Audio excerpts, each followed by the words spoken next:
The United States is preparing to send 6 nuclear-capable B-52 bombers to an airbase in northern Australia, according to the Australian Broadcasting Corporation, ABC. Citing US documents, ABC reported that Washington has drawn up detailed plans to build dedicated facilities for the aircraft at the Tyndall Air Base, about 185 miles south of the city of Darwin, in Australia's Northern Territory.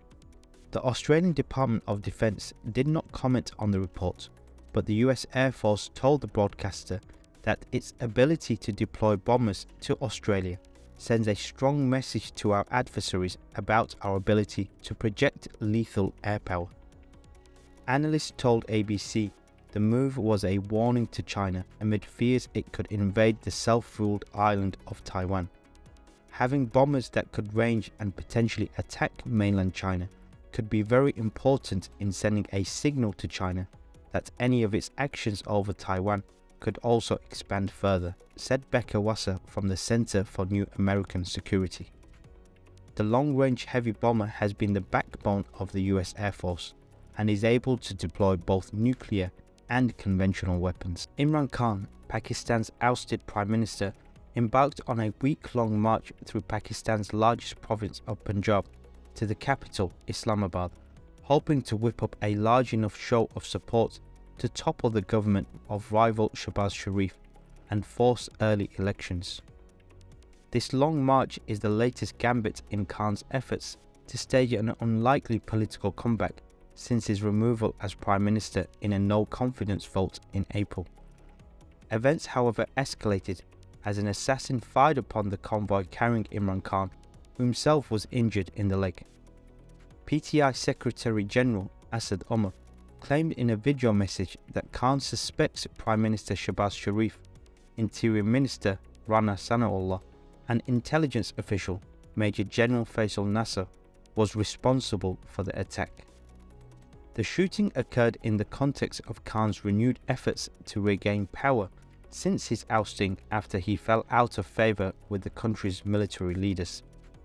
Khan is hoping the sympathy he has generated since he has been ousted will be enough to get him back into power, but this has put him at loggerheads with General Bajwa, who Khan fell out with.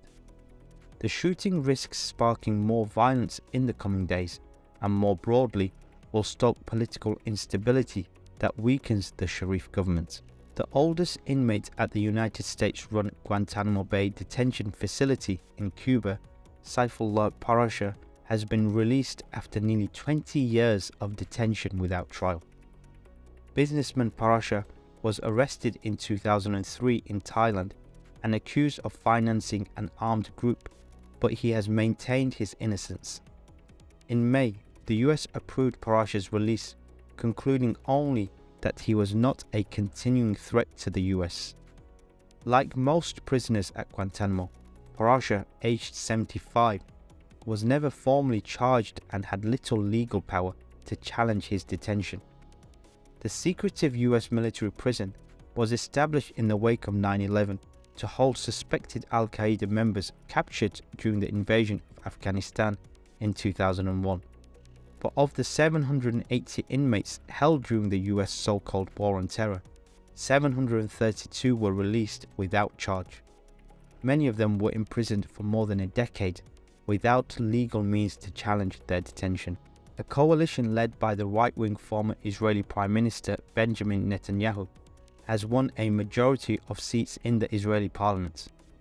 Final election results show that Netanyahu and his ultra-nationalist allies, many of whom were considered beyond the pale in Israeli politics only a few years ago, won 64 seats in the 120-seat parliament, with 32 of those seats going to Netanyahu's party, Likud.